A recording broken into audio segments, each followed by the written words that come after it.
انا اللي غورتهم وبيدي رميتهم، عميت عينيا وانا بقطع كفي.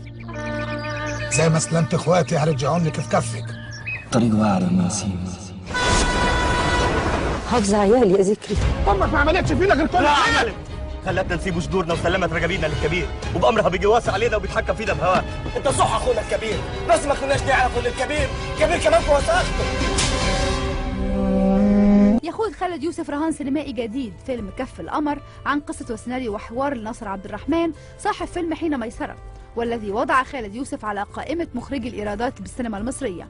فهل يفلح خالد في تحقيق إيرادات بفيلم كف القمر الذي يجمع خالد صالح وغادة عبد الرازق ووفاء عامر وصبري فواز وحسن الرداد وهيثم أحمد زكي والسورية جمانة مراد، أم أن طبيعة الفيلم الجادة ستسقط في مواجهة أفلام أحمد حلمي وأحمد مكي خلال موسم عيد الأضحى؟ كف القمر بالنسبة لي هو الفيلم الرابع في القوس اللي أنا فتحته بحين ميسرة، ثم هي فوضى، أو هي فوضى، ثم حين ميسرة، ثم دكان شحاتة، ثم كف القمر. كف القمر هو اللي يقفل القوس بتاع هذه الرباعية. وبعد هذه الثورة العظيمة أنا بتصور أن لابد أن أفتح قوسا جديدا، وده اللي هعمله بإذن الله في الفيلم اللي جاي. الأفلام دي تنتمي لنوعية واحدة، الأربع أفلام اللي أنا اتكلمت عليهم دول بتنتهي بفيلم كف القمر، اللي هو فيلم بيتكلم على معاني الوحدة ومعاني الفرقة أو أسباب الفرقة. إحنا في الأسرة المصرية البسيطة هتلاقي الأشقاء في عوامل الفرقة بينهم أكتر من عوامل الوحدة. ده على مستوى الأسرة المصرية، كل أسرة مصرية بتشعر بده. على مستوى الشعب المصري في عوامل فرقة كانت موجودة قبل هذه الثورة كثيرة جدا، كانت مفرقانا ومشتتانا.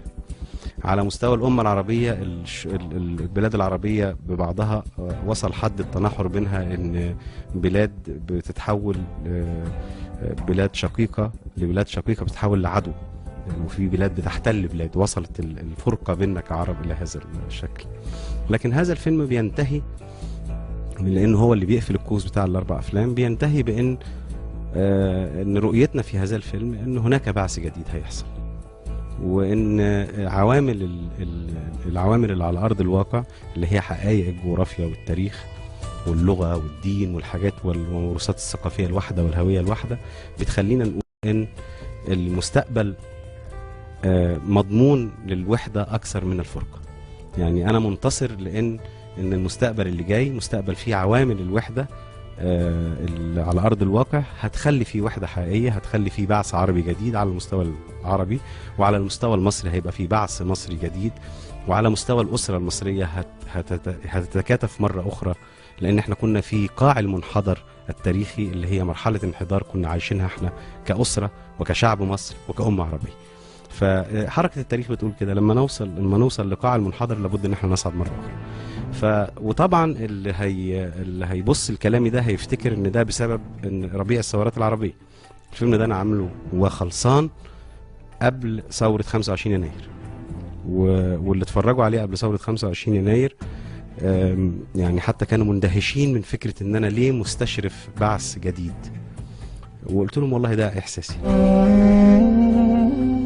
امك اللي حشان عنك يا ذكري، لولا كده كنت دفنتك مكانك.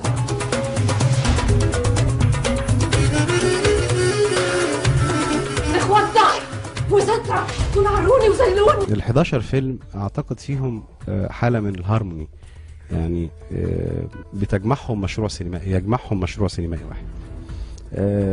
يعني الخمس افلام الاخيره كانوا خط واحد تقريبا، من اول هي فوضى زي ما قلت لك، بدكان شحاته، بكلمني شكرا، بحين ميسره، بكف القمر.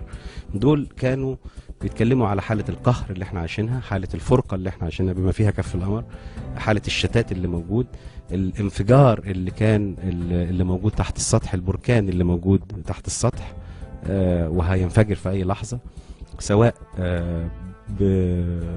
بسيناريو زي هي فوضى اللي هو كان انفجار من الطبقه الوسطى، وتجمعت ايرادات الناس في الشوارع وكلهم توجهوا للاسم وحصروه عشان يقتصوا من الظالم، سواء بنهايه دكان شحاته انها تبقى لو جت 2013 ولم تتعدل الاحوال وجي جمال مبارك او مسلسل التوريث نجح فهتبقى ثوره جياع.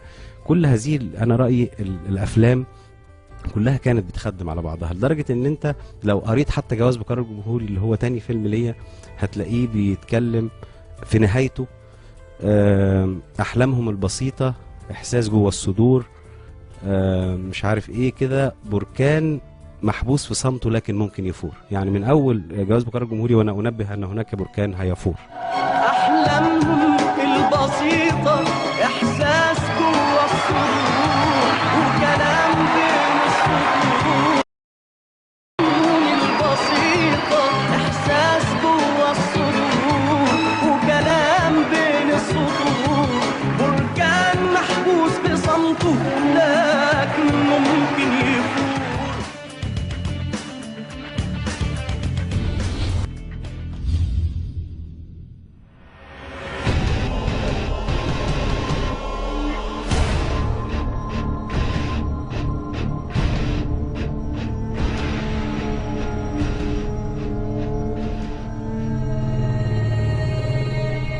سواء اتفقت أو اختلفت مع خالد يوسف فإنك لن تستطيع أن تنكر أنه مخرج يحمل فكر سينمائي مختلف عن ما يقدمه الآخرون. فخالد يعتبر تلميذ يوسف شاهين النجيب، والذي وضع يوسف اسمه بجواره لأول شاهين السينمائي كمخرج معه في فيلم هي فوضى، اعترافا بجميل خالد يوسف في إخراج الفيلم بالتعاون مع يوسف شاهين في آخر أفلامه. ولكن الحقيقة أن خالد يقدم سينما مغايرة تماما عن التي قدمها شاهين خلال مشواره، فخالد دائما يبحث عن المحظور ويقدمه، وهو ما وضعه بمكانة مختلفة بين أبناء جيله من المخرجين. هتلاقي من أول فيلم ليا في فيلم العاصفة هتلاقي بتكلم على الوحدة وعلى الاتحاد وعلى الأخين اللي اضطرتهم الظروف إن هم يقفوا قدام بعض في حرب ملهاش أي مبرر ومفروض يضربوا نار على بعض، اللي هو كان فيلم العاصفة. الأخين أم وأب واحد. فكل هذه الأفلام هتلاقيها مشروع واحد، مشروع بيبحث عن الخروج من هذا النفق المظلم اللي احنا عايشينه بقالنا أكتر من 30 سنة. أما فيما يتعلق بسؤالك عن جواز بقرار جمهوري، اللي شاف ان الفيلم فيه ممالاة للنظام، انا رأيي ظلمني ظلم باين، لان يشوف الفيلم كويس، يشوف ان انا كنت بتكلم عن ان احنا مفروض الدستور بتاعنا بيقول احنا دولة مؤسسات، كل مؤسسة بتقوم بدورها، واحنا اختصرنا المسألة في السيد الرئيس، ان كل حاجة بقت تروح للسيد الرئيس. سواء كان الرئيس، انا ما كنتش بناقش بقى الرئيس صالح ولا طالح، انا كنت بناقش ان احنا حولنا مصر لنظام الحكم الفردي، الحكم الفرد، وبالتالي ان صلح هذا الفرد لن يستطيع ان يقوم بكل المهام، فهتسقط منه حاجات، وان كان فاسدا بقى هتبقى كارثه اكبر. ده كان منطلق الفيلم. لو تلاحظ ان الفيلم كمان في مشاهد كثيره جدا بتتحدث عن الطلبات بتاعه البنات، عن مئات الالوف عند الشاب اللي هيتجوز وهيجي يحضر فرحه الرئيس، فبيتساءل الولد بيقول يا خبر اسود، طب اذا كان الحاره بتاعتنا وفيها كل مئات الالاف دول، امال مصر فيها كام؟ قال له في ملايين. قال له طب والرئيس حتى لو خدهم هيحل المشاكل دي امتى؟ فرد عليه قال له ما في اكيد مسؤولين. قال له لما في مسؤولين يبقى دول عندي ليه؟ فالفيلم كان يدين دولة الفساد اللي هي قايمة على حكم الفرد. واخر مشهد في الفيلم اللي بيسلم فيه الطلبات، نازل على وش الرئيس الجملة اللي انا بقولها لك، بركان محبوس في صمته، اللي هي احلامهم البسيطة، احلام البسطاء ديت، بركان محبوس في صمته لكن ممكن يفور. يعني فاللي اراه كده بقى يعني بيقرا بشكل انا مش عايز اقول له انت بتقول كده ليه. احنا مصريين، ما تضربوش نار، استخبوا ما تنورش. خد طبعا. ايوه يا فندم، في حد عندكم؟ لا يا فندم، مفيش حد. طب يلا بسرعه، طلعوا اسرع بالسيارات. سكر!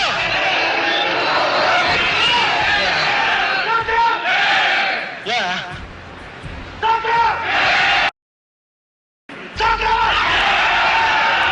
أنا بشوف إن هذه الثورة أعادت الاعتبار لأفلامي، لأن يعني أنا منتج أفلامي نفسه كامل أبو علي لما شاف فيلم دكان شحاتة في العرض الخاص في مكتبي، يعني في المونتاج قبل ما ننتهي من الفيلم، ولقى فيه ثورة جياع في الآخر، وبعدين لقى دبابات بتنزل، قال لي مين دول؟ يعني مين دول؟ يعني إيه علاقتهم بالحكاية دي؟ قلت له أنا مستشرف إن لو 2013 جت ومصر مشيت في السيناريو اللي موجود ده هتبقى ثورة جياع. فكان مندهش جدا من بتاع، هو طبعا عمره ما عدل عليا ولا قال لي اعمل ايه وما تعملش ايه، بس اندهش جدا. لما حصلت الثوره ولقى الدبابات نزلت في الشارع فقال لي الان قد فهمت. فالثوره ثوره 25 يناير انا رايي اعاده الاعتبار واعاده قراءه افلامي بشكل مختلف. اللي ما كانش مصدق ان احنا رايحين لثوره وان انا كنت يعني بقول هلاوس شافها. انا المونتيره غادة عز عملت كليب كده صغير خدته من افلامي ونزلت عليه اغنيه من افلامي برضو. ناس كتير افتكروا ان المشاهد دي مشاهد من ثوره 25 يناير وهي مشاهد من افلامي نفسها بما فيها الامن المركزي وتجمع الايرادات والماسز والكتل البشريه اللي كانت موجوده في ميدان التحرير. كل ده موجود في الافلام بتاعتي. كانت في اغنيه بتقول لو ان دم عصفور صغير على الارض سال. الاغنيه ديت غادة خدتها عملت منها كليب كده ل3 افلام من افلامي. واللي شاف الاغنيه دي افتكر ان المشاهد اللي موجوده دي مش من فيلم او مش من افلام، ده مشاهد حقيقيه من الثوره. ومين يهمه والآن قلبه روح اسمه والآن وطن بيسلم حروف اسمه بيخلع آخر هجمة على جسمه. ومين يهمه. لما باجي اختار ايه المشروع القادم لازم يبقى عندي تساؤلات كثيره جدا. لو هو دي التيمة اللي عجباني ما علاقتها بالواقع اللي موجود؟ لازم اسال نفسي ما علاقتها بآلام وجروح الناس بتعاني منها؟ ما علاقتها بصنع المستقبل؟ ما علاقتها بانها فعلا تنير الاسئله اللي بتطرحها هذه التيمة، تنير الطريق لفتح مستقبل جديد؟ بسال نفسي الاسئله دي كلها ولازم الاقي اجابات. لما بلاقي اجابات واحساسي ينتصر لهذه التيمة بعملها.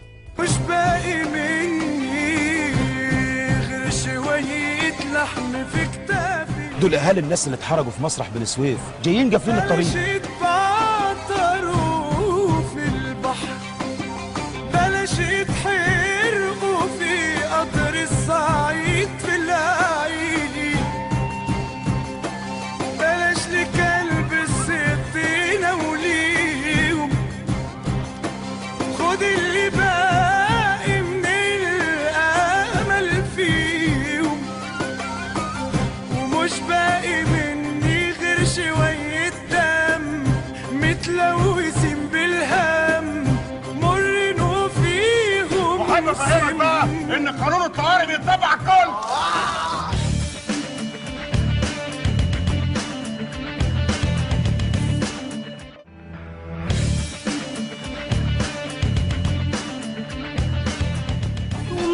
نجيب قدرة تملانا تاني بروح، تدب فينا حياة ننسى هوان وجروح.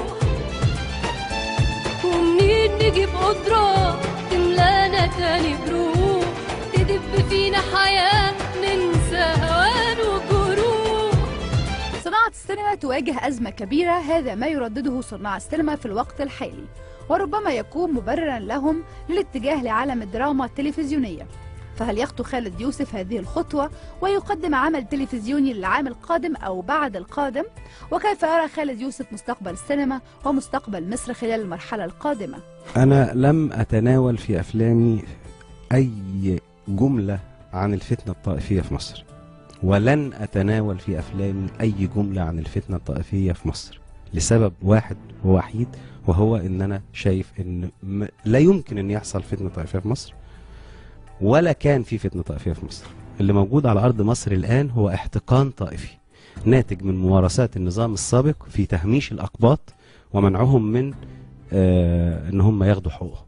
فقط ادي الأقباط حقوقهم واعمل قانون يتطبق على الكبير والصغير، يبقى فيه يطبق القانون بحسم على بينشر الكراهية أو بيدعو للكراهية أو المتطرفين على الجانبين، يحاسبهم القانون وينطبق عليهم نفس القانون. الناس اللي بتحاول أن تميز المسلمين عن المسيحيين أو المسيحيين عن المسلمين في أرض مصر، دي جريمة لابد أن يعاقبوا عليها. كل الحاجات دي لو عملت قانون مظبوط، لو عملت قانون دور العباده الموحد، لو عملت ما همشتش الاقباط في تولي المناصب القياديه، وعاقبت كل من هو متطرف على الجانبين، كل من يعتقد ان مثلا الاقباط هم جاليه اجنبيه تعيش على ارض مصر وروج لهذه المقوله، لابد ان يحاسب بالقانون. صدقني مش هتلاقي فيه اي مظاهر الاحتقان، ولا الاحتقان هيروح. لكن الجسد المصري او النسيج المصري انا بشوفه في منتهى القوه، لانه عبر 14 قرن حصل فيهم ازدهار، حصل فيهم نهضه، حصل فيهم هزائم، حصل فيهم تردي. عمر ما حصل عندنا ما يسمى بالفتنه الطائفيه اللي احنا بنشوفها في بلاد بتفرتك الدنيا وبيحصل حرب اهليه بسببها. مصر انا رايي محفوظه من هذه